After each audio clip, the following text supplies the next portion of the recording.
जय माता दी। आज है आषाढ़ गुप्त नवरात्रि का तीसरा दिन। आप सभी को आषाढ़ गुप्त नवरात्रि के तीसरे दिन की हार्दिक शुभकामनाएं। आज आप सुनेंगे श्री दुर्गा सप्तशती पाठ चौथा अध्याय। तो आपसे अनुरोध है कि वीडियो को पूरा जरूर देखिएगा और वीडियो अच्छी लगे तो लाइक शेयर और सब्सक्राइब करना मत भूलिए। श्री दुर्गा सप्तशती चौथा अध्याय। इंद्र आदि देवताओं द्वारा देवी की स्तुति। ध्यान। सिद्धि की इच्छा रखने वाले पुरुष जिनकी सेवा करते हैं तथा देवता जिन्हें सब ओर से घेरे रहते हैं, उन जया नाम वाली दुर्गा देवी का ध्यान करें। उनके अंगों की आभा काले मेघ के समान श्याम है। वो अपने कटाक्षों से शत्रु समूह को भय प्रदान करती हैं। उनके मस्तक पर आबद्ध चंद्रमा की रेखा शोभा पाती है। वो अपने हाथों में शंख, चक्र, कृपाल और त्रिशूल धारण करती हैं। उनके 3 नेत्र हैं। वे सिंह के कंधे पर चढ़ी हुई हैं और अपने तेज से तीनों लोकों को परिपूर्ण कर रही हैं। ऋषि कहते हैं, अत्यंत पराक्रमी दुरात्मा महिषासुर तथा उसकी दैत्य सेना के देवी के हाथ से मारे जाने पर इंद्र आदि देवता प्रणाम के लिए गर्दन तथा कंधे झुकाकर उन भगवती दुर्गा का उत्तम वचनों द्वारा स्तवन करने लगे। उस समय उनके सुंदर अंगों में अत्यंत हर्ष के कारण रोमांच हो आया।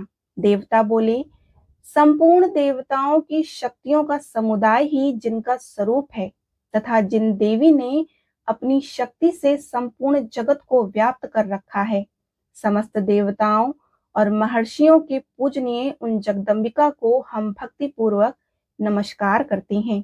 वे हम लोगों का कल्याण करें। जिनके अनुपम प्रभाव और बल का वर्णन करने में भगवान शेषनाग, ब्रह्मा जी और महादेव जी भी सामर्थ्य नहीं है, वे भगवती चंडिका संपूर्ण जगत का पालन एवं अशुभ भय का नाश करने का विचार करें। जो पुण्य आत्माओं के घरों में स्वयं ही लक्ष्मी रूप से, पापियों के यहाँ दरिद्रता रूप से, शुद्ध अंतःकरण वाले पुरुषों में हृदय में बुद्धि रूप से, सत्पुरुषों में श्रद्धा रूप से तथा कुलीन मनुष्यों में लज्जा रूप से निवास करती हैं, उन आप भगवती दुर्गा को हम नमस्कार करते हैं। देवी, आप संपूर्ण विश्व का पालन कीजिए। देवी, आपके इस अचिंत रूप का असुरों का नाश करने वाली भारी पराक्रम का तथा समस्त देवताओं और दैत्यों के समक्ष युद्ध में प्रकट किए हुए आपके अद्भुत चरित्र का हम किस प्रकार वर्णन करें।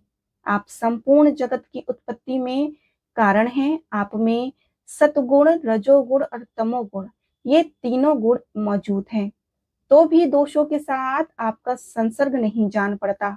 भगवान विष्णु और महादेव जी आदि देवता भी आपका पार नहीं पाते। आप ही सबका आश्रय हैं। समस्त जगत आपका असंभूत लाभ करते हैं। वह स्वाहा आप ही हैं। इसके अतिरिक्त आप पितरों की भी तृप्ति का कारण हैं।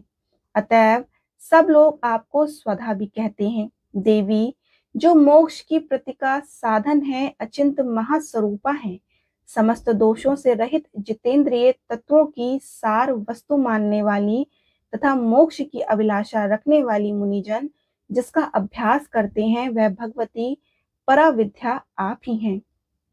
आप शब्द रूपा अत्यंत निर्मल ऋग्वेद, यजुर्वेद तथा मनोहर पदों से पाठ से युक्त सामवेद का भी आधार आप ही हैं।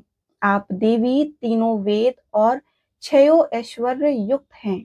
इस विश्व की उत्पत्ति एवं पालन के लिए आप ही वार्ता हैं के रूप में प्रकट हुई हैं। आप संपूर्ण जगत की घोर पीड़ा का नाश करने वाली देवी, जिससे समस्त शस्त्रों के सार का ज्ञान होता है, वह मेधा शक्ति आप ही हैं। दुर्गम भव सागर से तार उतारने वाली नौका रूप दुर्गा देवी भी आप हैं। आपकी कहीं भी आसक्ति नहीं है।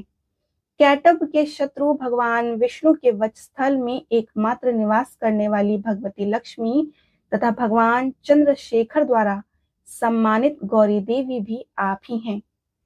आपका मुख मंद मुस्कान से सुशोभित निर्मल पूर्ण चंद्रमा के विम का अनुकरण करने वाला और उत्तम सुवर्ण की मनोहर कांति से कामनीय है। तो भी उसे देखकर महिषासुर को क्रोध हुआ और सहसा अपने उस पर प्रहार कर दिया। यह बड़े आश्चर्य की बात है। देवी वही मुख जब क्रोध से युक्त होने पर उदय काल के चंद्रमा की भांति लाल और तनी हुई भौहों के कारण विकराल हो उठा, तब उसे देखकर जो महिषासुर प्राण तुरंत नहीं निकल गए, यह उससे भी बढ़कर आश्चर्य की बात है। क्योंकि क्रोध में भरे हुए यमराज को देखकर भला कौन जीवित रह सकता है। देवी आप प्रसन्न हो। परमात्मा स्वरूपा आपके प्रसन्न होने पर जगत का अभ्युदय होता है और क्रोध में भर जाने पर आप तत्काल ही कितने कुलों का सर्वनाश कर डालती हैं। यह बात अभी अनुभव में आई है, क्योंकि महिषासुर की यह विशाल सेना क्षण भर में आपके कोप से नष्ट हो गई। सदा अभ्युदान प्रदान करने वाली आप जिन पर प्रसन्न रहती हैं, वे ही देश में सम्मानित हैं। उन्हीं को धन और यश की प्राप्ति होती है। उन्हीं का धर्म भी स्थिर नहीं होता तथा वे ही अपने हष्ट पुष्ट स्त्री पुत्र और भ्रातियों के साथ धन्य माने जाते हैं। देवी आपको ही कृपा से पुण्यात्मा पुरुष प्रतिदिन अत्यंत श्रद्धा पूर्वक सदा सब प्रकार से धर्मानुकूल कर्म करता है और उसके प्रभाव से स्वर्गलोक में जाता है। इसलिए आप तीनों लोकों में निश्चय ही मनोवांछित फल देने वाली हैं। माँ दुर्गा आप स्मरण करने पर सब प्राणियों का भय हर लेती हैं और स्वस्थ पुरुषों द्वारा चिंतन करने पर उन्हें परम कल्याणमयी बुद्धि प्रदान करती हैं। दुख दरिद्रता और भय हरने वाली देवी आपके सिवा दूसरी कौन है, जिसका चित्त सबका उपकार करने के लिए सदा ही दरियार्द रहता है। देवी इन राक्षसों के मारने से संसार को सुख मिले तथा ये राक्षस चिरकाल तक नरक में रहने के लिए भले ही पाप करते रहे हों, इस समय संग्राम में मृत्यु को प्राप्त होकर स्वर्गलोक में जाएं। निश्चय ही यह सोचकर आप शत्रुओं का वध करती हैं।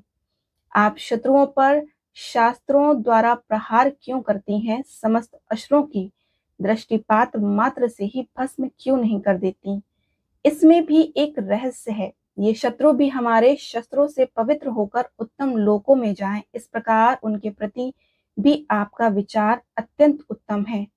खड्ग के तेज भयंकर दीप्ति से तथा आपके त्रिशूल के अग्रभाग की घनीभूत प्रहार से चौंधिया कर जो असुरों की आंखें फूट नहीं गईं, उसमें कारण यही था कि वे मनोहर रश्मियों से युक्त चंद्रमा के समान आनंद प्रदान करने वाले आपके इस सुंदर मुख का दर्शन करते थे। देवी आपका शील दुराचारियों के बुरे बर्ताव को दूर करने वाला है, साथ ही यह रूप ऐसा है जो कभी चिंतन में भी नहीं आ सकता और जिसकी कभी दूसरों से तुलना भी नहीं की जा सकती, तथा आपका बल और पराक्रम तो उन दैत्यों का भी नाश करने वाला है जो कभी देवताओं के पराक्रम को भी नष्ट कर चुके थे। इस प्रकार आपने शत्रुओं पर भी अपनी दया ही प्रकट की है। वरदायिनी देवी आपके इस पराक्रमी किसके साथ तुलना हो सकती है? शत्रुओं का भय देने वाले एवं अत्यंत मनोहर ऐसा रूप भी आपके सिवा और कहां? हृदय में कृपा और युद्ध में निष्ठुर था। ये दोनों बातें तीनों लोकों के भीतर केवल आप में ही दिखी हैं। माता, आपने शत्रुओं का नाश करके इस समस्त त्रिलोक की रक्षा की है। उन शत्रुओं की भी युद्ध में भूमि में मारकर स्वर्ग लोक में पहुंचाया है तथा उन्मत्त दैत्यों से प्राप्त होने वाले हम लोगों के भय को भी दूर कर दिया है। आपको हमारा नमस्कार है। देवी आप शूल से हमारी रक्षा करें। अंबिका आप खड्ग से हमारी रक्षा करें। घंटा की ध्वनि से, धनुष की टंकार से भी हम लोगों की रक्षा करें। चंडिके पूर्व पश्चिम और दक्षिण दिशा में आप हमारी रक्षा करें तथा ईश्वरी आपने त्रिशूल को घुमाकर आप उत्तर दिशा में भी हमारी रक्षा करें। तीनों लोकों में आपके जो परम सुंदर एवं अत्यंत भयंकर रूप विचरते हैं, उनके द्वारा भी आप हमारी रक्षा करें। इस भूलोक की रक्षा करें। अंबिके आपके कर पल्लवों से शोभा पाने वाले खड्ग, शूल और गदा आदि जो जो अस्त्र हैं, उन सब के द्वारा आप सब ओर से हम लोगों की रक्षा करें। ऋषि कहते हैं, इस प्रकार जब देवताओं ने जगन्माता दुर्गा की स्तुति की तो नंद वन के दिव्य पुष्प एवं गंध चंदन आदि द्वारा उनका पूजन किया। फिर सबने मिलकर जब भक्तिपूर्वक दिव्य धूपों की सुगंध निवेदन की, तब देवी ने प्रसन्न वंदन होकर प्रणाम करते हुए सब देवताओं से कहा। देवी बोली, देवताओं, तुम सब लोग मुझसे जिस वस्तु की अभिलाषा रखते हो उसे मांगो। देवता बोले कि भगवती, हमारी सब इच्छा पूर्ण कर दी, अब कुछ भी बाकी नहीं है, क्योंकि हमारा यह शत्रु महिषासुर मारा गया। महेश्वरी, इतने पर भी यदि आप हमें और वर देना चाहती हैं तो जब जब आपका स्मरण करें तब तब आप दर्शन देकर हम लोगों के महान संकट दूर कर दिया करें, तथा प्रसन्न मुखी अंबिके, जो मनुष्य इन स्तोत्रों द्वारा आपकी स्तुति करे, उसे वित्त, समृद्धि और वैभव देने के साथ ही उसके धन और स्त्री आदि संपत्तियों को भी बढ़ाने के लिए आप सदा हम पर प्रसन्न रहें। ऋषि कहते हैं कि राजन, देवताओं ने जब अपने तथा जगत के कल्याण के लिए भद्रकाली देवी को इस प्रकार प्रसन्न किया तो वे तथास्तु कहकर वहीं अंतर्ध्यान हो गईं।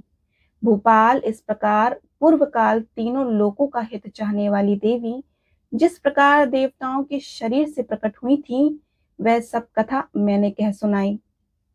अब पुनः देवताओं का उपकार करने वाली वे देवी दुष्ट दैत्य तथा शुम्भ निशुम्भ वध करने एवं सब लोगों की रक्षा करने के लिए गौरी देवी के शरीर से जिस प्रकार प्रकट हुई थी, वह सब प्रसंग मेरे मुंह से सुनो, मैं उसके तुमसे यथावत वर्णन करता हूँ। इस प्रकार श्री मार्कंडेय पुराण में सावर्णिक मनवंतर की कथा के अंतर्गत देवी महत्व में शुक्र आदि स्तुति नामक चौथा अध्याय पूर्ण हुआ।